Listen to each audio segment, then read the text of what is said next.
नमस्कार दोस्तों, मैं सोनू शर्मा। वीडियो में इस भीड़ को देखिए। क्या लगता है किसी स्टार को देखने के लिए आई है? नहीं, ये भीड़ शाहरुख खान के डुप्लीकेट इब्राहिम कादरी को देखने के लिए उमड़ी है।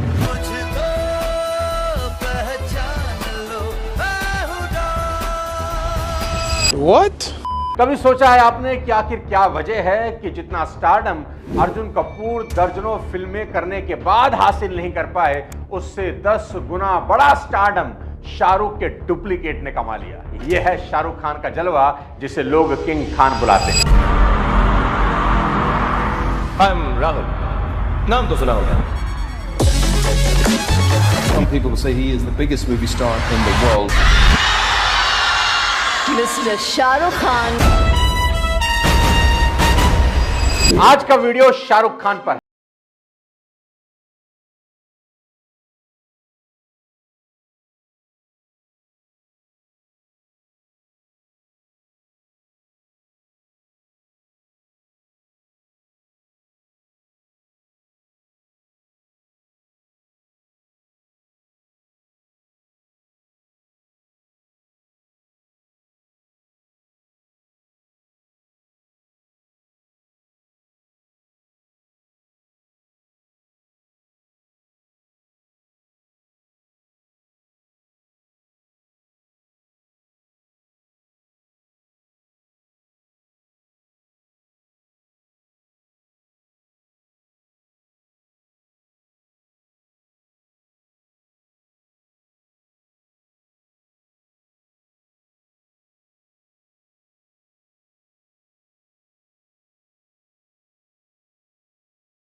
बर्थडे विश करता है। जिस लड़के को दिल्ली के सिर्फ कुछ लोग जानते थे, आज उसके अरबों फैंस दुनिया के हर कोने में हैं, चाहे वो बर्लिन हो, न्यूयॉर्क या फिर मिडिल ईस्ट। अनुराग कश्यप एक इंटरव्यू में कह रहे थे कि उन्होंने अपनी आंखों से देखा शाहरुख और Leonardo DiCaprio Berlin film festival में एक ही दिन पहुंचे, पर भीड़ के अंदर जो पागलपन शाहरुख के लिए था, वो डिकैप्रियो के लिए नहीं था। मैंने अपनी आंखों से देखा है बर्लिन में फिल्म फेस्टिवल में, लियोनार्डो कैप्रियो भी उसी दिन है और शाहरुख खान भी उसी दिन है, और सुबह से लाइन लगी शाहरुख खान के लिए। अवतार और टाइटैनिक जैसी दुनिया की सबसे ज्यादा कमाने वाली फिल्में बनाने वाले जेम्स कैमरून ने एक बार यह कहा था कि वो शाहरुख को ऑटोग्राफ देने से पहले उनका ऑटोग्राफ खुद लेना चाहेंगे। ओबामा हो या ट्रंप, जब जब भारत आते हैं तो बिना शाहरुख और शाहरुख की फिल्मों का जिक्र किए उनकी स्पीच पूरी नहीं होती। बड़े देशों में, you know what I mean. And classic Indian films like DDLJ. यहां तक कि जब आईपीएल लॉन्च हो रहा था तो ललित मोदी को भी यह लगा कि आईपीएल तभी सफल होगा जब शाहरुख इसमें होंगे, क्योंकि अगर शाहरुख उस वक्त आईपीएल से न जुड़ते तो शायद आईपीएल को वैसा एक्सपोजर नहीं मिलता जैसा उस वक्त शाहरुख की वजह से मिला था। शाहरुख ने स्टेडियम में भीड़ खींची। दोस्तों, शाहरुख खान की कहानी शायद फिल्मी या फिक्शन मानी जाती अगर मेरे जैसे करोड़ों लोगों ने बीते 20-25 सालों में उस लड़के को शोहरत और दौलत की बुलंदी पर सीढ़ी दर सीढ़ी चढ़ते हुए अपनी आंखों से ना देखा होता।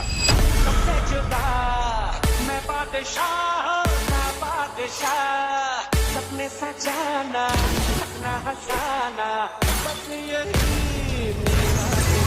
इस कहानी की असल शुरुआत हुई 90 के दशक में, जब एक लड़का मुंबई के सीएसटी स्टेशन पर उतरा।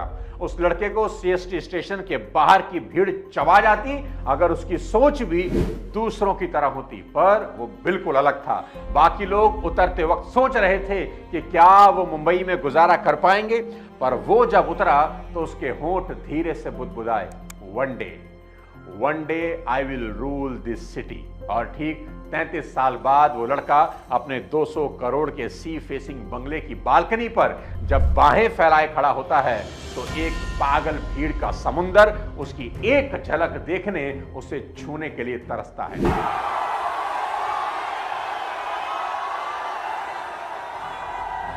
आज इस रईस एक्टर की ऐसी फाइनेंस और बिजनेस स्ट्रेटेजीज आपको बताऊंगा जो आपने कभी नहीं सुनी होंगी।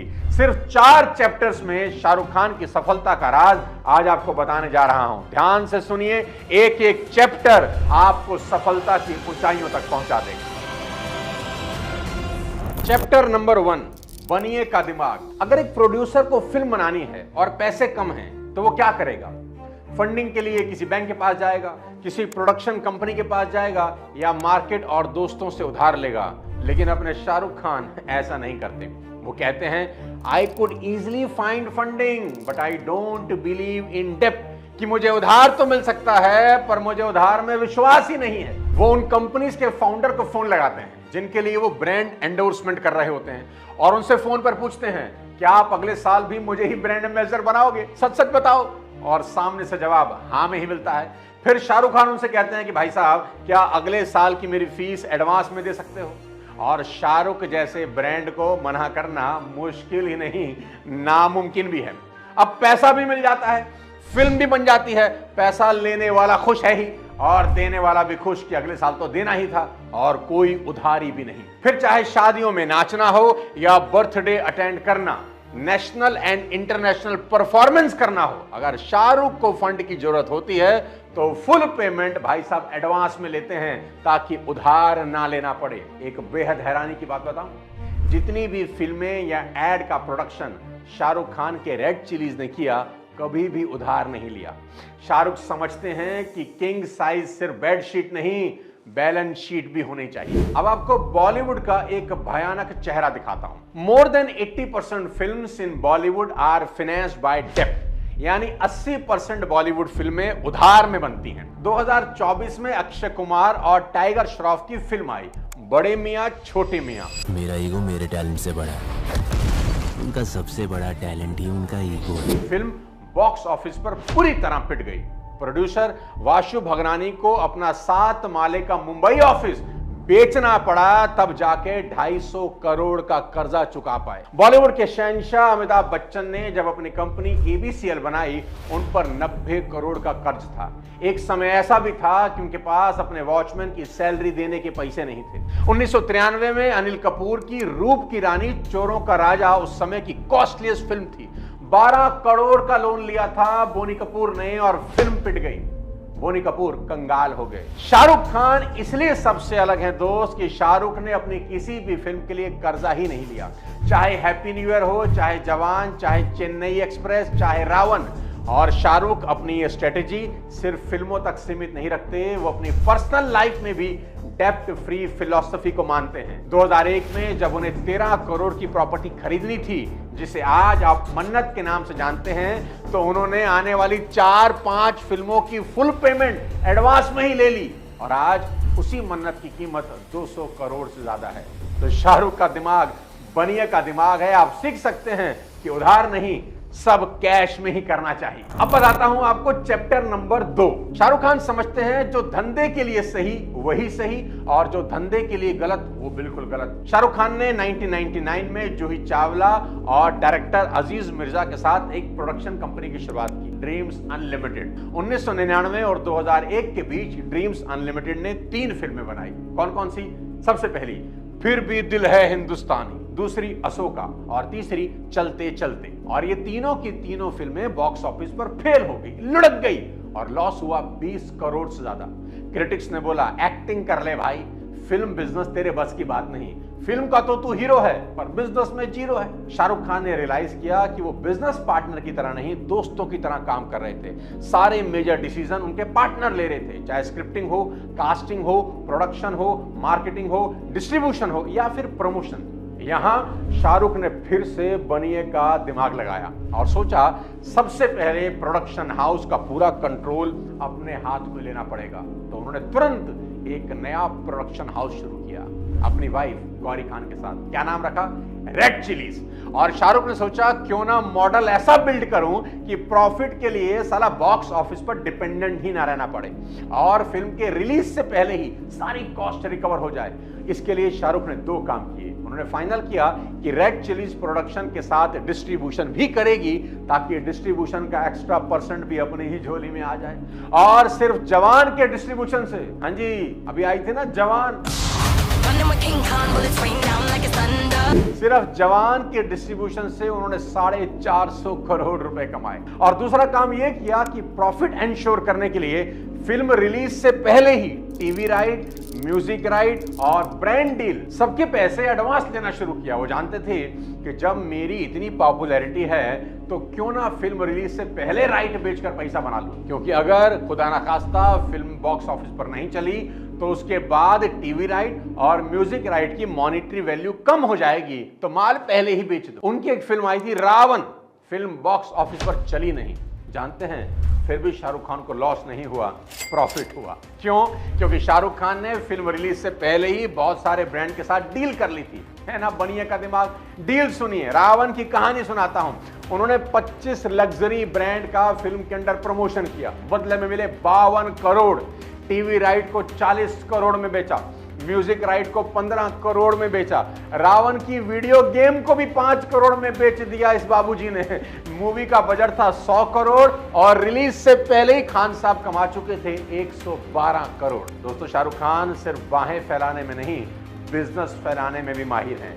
ये भाई सिर्फ रोमांस के ही नहीं, रेवेन्यू के भी किंग हैं। अब बताता हूं शाहरुख खान साहब का चैप्टर नंबर 3, 1 मिनट वीएफएक्स की कीमत तुम क्या जानो रमेश बाबू। शाहरुख सिर्फ एंटरटेनर नहीं, एक सफल एंटरप्रेन्योर भी हैं, जो हमेशा बिजनेस एक्सपेंशन के नए नए तरीके ढूंढता रहता है। शाहरुख ने भारत में फिल्म मेकिंग इकोसिस्टम में एक बहुत बड़े गैप को आइडेंटिफाई किया। भारत में कोई वीएफएक्स स्टूडियो नहीं था और प्रोड्यूसर्स को बाहर से, यूएस या यूके से वीएफएक्स करवाना पड़ता था, बड़ा महंगा पड़ता था। और वीएफएक्स बाहर से करवाने में कुछ 4-5 दिक्कतें थी। क्या क्या दिक्कत थी? पहली दिक्कत, बाहर से वीएफएक्स करवाने से फिल्म का बजट बढ़ जाता था। दूसरा, कई बार फिल्म रिलीज में डिले हो जाता था। तीसरा, अगर अच्छे टेक्नीशियन से वीएफएक्स नहीं कराया जाए तो क्वालिटी सफर करती थी, जैसा कि आदि पुरुष में हुआ। और चौथी दिक्कत ये थी कि वीएफएक्स स्टूडियो रेट को लेकर मनमानी करते थे। सबसे पहले आपको समझाता हूं कि वीएफएक्स भला क्या है। जीरो फिल्म आपने देखी होगी, है ना, छोटे से नाटे से खान साहब। जीरो फिल्म में शाहरुख की हाइट वीएफएक्स से ही कम हुई। एक तो तुम्हारी गंदी हालतों की वजह से हाइट मेरी रह गई, मेरी वजह से तेरी हाइट कैसे कम हो गई? गुटखा खाते हो कब। और पठान फिल्म में सलमान शाहरुख के ट्रेन के ऊपर का एक्शन सीक्वेंस वीएफएक्स से ही बना था, असली में कोई नहीं घूम रहे ट्रेन के ऊपर। उस वक्त अपने देश में वीएफएक्स स्टूडियो शुरू करने का खर्चा था लगभग 60 करोड़। अब शाहरुख खान ने यहां मैथ्स लगाया कि भारत में हर साल लगभग 2000 फिल्में बनती हैं। अगर इसमें से 10% ने वीएफएक्स यूज किया तो 200 फिल्मों को वीएफएक्स की जरूरत पड़ेगी। और उन 200 में से सिर्फ 10% नहीं, रेड चिली से वीएफएक्स करवा लिया तो 20 फिल्म के ऑर्डर आएंगे। और जहां हॉलीवुड 30 से 50 लाख रुपए लेता है 1 मिनट के वीएफएक्स का, अगर मैंने 20 लाख पर मिनट भी लिया और एक फिल्म में 5 मिनट का भी काम हुआ तो 20 फिल्मों में 100 मिनट का काम मिलेगा और टोटल रेवेन्यू होगा 20 करोड़। तो 60 करोड़ जो मैंने लगाए थे वो 3 साल में वापस आ जाएंगे और उसके बाद सिर्फ प्रॉफिट ही प्रॉफिट होगा। और सबसे बड़ी बात, इसमें कोई कंपटीशन नहीं था, क्योंकि हिंदुस्तान में तब तक कोई वीएफएक्स स्टूडियो नहीं था। और इसी सोच के साथ शाहरुख खान ने 2006 में लॉन्च की रेड चिलीज वीएफएक्स। उसके बाद सिर्फ भारत की कई फिल्में जैसे रावण, शेरशाह, जवान, आरआरआर, क्रिश 3, बागी 3, लाल सिंह चड्ढा, गुंजन सक्सेना, सिंघम, इन सब का वीएफएक्स शाहरुख खान की रेड चिली वीएफएक्स नहीं किया। दोस्तों, रेड चिली एंटरटेनमेंट का रेवेन्यू वीएफएक्स आने से पहले 2006 में था 33 करोड़, जो 2013 में वीएफएक्स आने के बाद 198 करोड़ हुआ और 2024 में 1000 करोड़ से ऊपर चला गया। मैं इसीलिए कहता हूं कि धंधे के इस डॉन को पकड़ना मुश्किल ही नहीं, नामुमकिन भी है। अब बताता हूं खान साहब का चैप्टर नंबर 4 क्या सीख सकते हैं। शाहरुख बन गया स्पोर्ट्समैन। 2007 में शाहरुख की एक फिल्म आई जिसका गाना हर स्पोर्ट्स इवेंट में बजता ही रहता है, चक दे हो चक दे इंडिया, चक दे हो चक दे इंडिया। और उसी साल क्रिकेट वर्ल्ड में भी एक नया फॉर्मेट रिलीज हुआ, T20, जिसने क्रिकेट को हमेशा के लिए बदल दिया, जिसकी शुरुआत हुई 2007 के फर्स्ट T20 वर्ल्ड कप से, जहां इंडिया ने पाकिस्तान को फाइनल में हरा दिया। बीसीसीआई को लगा कि जब डिमांड T20 की है तो क्यों ना एक ऐसा टूर्नामेंट शुरू करें जहां पूरी दुनिया के बेस्ट प्लेयर इंडिया में आके खेले, यहां रन भी बने और धन भी। और फिर 2008 में शुरू हुआ आईपीएल। अब अपने खान साहब कहां पीछे रहने वाले थे? उन्होंने सोचा कि आईपीएल सिर्फ स्पोर्ट्स नहीं, स्पोर्ट्सटेनमेंट है, और अगर मैं उसमें घुस जाऊं तो फिल्म बिजनेस से ज्यादा पैसे यहां बना सकता हूं। अब शाहरुख खान को एक ऐसे कंसल्टेंट की जरूरत थी जो बिजनेस भी समझता हो और क्रिकेट भी। शाहरुख खान ने इनवाइट किया अपने दोस्त ललित मोदी को ताकि चाय के साथ राय भी मिल सके। Lalit Modi was heading IPL. Lalit Modi IPL को हेड करते। अब ललित मोदी ने और शाहरुख खान ने बैठकर आईपीएल को डिटेल में डिस्कस किया कि पॉसिबल टीम्स कौन सी होंगी, इनिशियल इन्वेस्टमेंट क्या होगी और एक्सपेक्टेड रेवेन्यू क्या होगा। ऑक्शन फॉर्मेट से लेकर सेलिब्रिटी ब्रांड वैल्यूज तक सब डिस्कस हुआ और ललित मोदी ने भी शाहरुख खान को आईपीएल के लिए मोटिवेट किया, क्योंकि ललित मोदी अच्छे से जानते थे कि अगर बादशाह आएगा तो सल्तनत तो बन ही जाएगी। शाहरुख के नाम पर स्टेडियम भरेंगे, स्पॉन्सरशिप मिलेगी, प्रमोशन अपने आप हो जाएगा, कुछ नहीं करना पड़ेगा। और जब शाहरुख आएंगे तो उनके साथ पीछे पीछे पूरा बॉलीवुड भी आएगा, वो भी फ्री में। ललित मोदी से इनपुट मिलने के बाद शाहरुख ने फिर हिसाब किताब लगाया, अपना बढ़िया बुद्धि इस्तेमाल किया कि इनिशियल इन्वेस्टमेंट है इस पूरे आईपीएल की, मुझे जो टीम खरीदनी है उसके लिए 300 करोड़ रुपए और कम से कम भी एनुअल रेवेन्यू पहले साल 50 करोड़ तो होगा। तो कितने दिनों में कॉस्ट रिकवर होगा? 6 साल में। और फिर शाहरुख ने कोलकाता नाइट राइडर्स को 300 करोड़ में खरीदा। अब इंपैक्ट क्या हुआ वो समझाता हूं। आज के सिनेरियो से मोस्ट वैल्यूएबल आईपीएल टीम आज कौन सी है जानते हैं? मुंबई इंडियंस, जिसकी वैल्यू है 15,000 करोड़। चेन्नई सुपर किंग दूसरे नंबर पे है, जिसकी वैल्यू 12,000 करोड़ की है। और अब आते हैं अपने शाहरुख खान। शाहरुख खान की कोलकाता नाइट राइडर की मार्केट वैल्यू आज 10,000 करोड़ की है। सो 300 करोड़ लगाकर शाहरुख ने सिर्फ आईपीएल टीम को ही 10,000 करोड़ का कर दिया। इसे ही कहते हैं बनिए का दिमाग। ये चारों चैप्टर आपकी खोपड़ी में विस्फोट करने के लिए काफी हैं कि पैसा बनाने के लिए सिर्फ एक्टिंग नहीं, बिजनेस माइंडसेट भी होना चाहिए। वीडियो के लास्ट में आपको इतना ही कहना चाहता हूं, अपनी चादर को इतना बड़ा करो कि जितनी मर्जी उतना पैर फैला सको। Don't cut down on expenditure, increase your income. Shahrukh Khan ने अपनी अनमैच्ड स्टारडम से न सिर्फ बॉक्स ऑफिस पर अपना डोमिनेंस बनाया, बल्कि अपनी स्मार्ट फाइनेंस और बिजनेस स्ट्रेटेजी से बिजनेस के भी बादशाह बन गए। ये वीडियो उन सारे यूथ के लिए बहुत बड़ा एग्जाम्पल है जिन्हें लगता है कि सिर्फ राजा का बेटा ही राजा बन सकता है। प्लानिंग और एग्जीक्यूशन अगर सही हो तो एक रैंडम लड़का भी अपनी पूरी किंगडम बना सकता है। आज का वीडियो कैसा लगा? कौन सा चैप्टर आपको सबसे अच्छा लगा? कमेंट बॉक्स में जरूर बताइए। शाहरुख खान को दुनिया का सबसे बड़ा अमीर फिल्म सितारा बनने की बहुत बहुत बधाई। अगले किसी और शानदार वीडियो के साथ जल्द आपसे मुलाकात करता हूं। तब तक अपने स्वास्थ्य का ध्यान रखिए। जय हिंद।